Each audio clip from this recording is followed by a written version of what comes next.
Hello friends, नमस्कार। कैसे हैं आप लोग? उम्मीद करता हूँ अच्छे होंगे। तो फ्रेंड्स, आज हम इस वीडियो में बात करने वाले हैं अंकुश राजा के बारे में। जी हाँ फ्रेंड्स, अंकुश राजा और खुशबू तिवारी केटी का बहुत बेहतरीन सॉन्ग आज रिलीज हुआ है। इसको दर्शक लोग बहुत पसंद कर रहे हैं। बहुत बेहतरीन सॉन्ग है।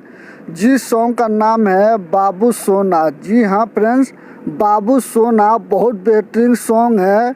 इसमें एक्ट्रेस है नीलम गिरी। जी हाँ फ्रेंड्स, एक्ट्रेस नीलम गिरी है। वीडियो सॉन्ग है, बहुत बेहतरीन सॉन्ग है। वर्ल्ड वाइड रिकॉर्ड भोजपुरी पर रिलीज हुआ है।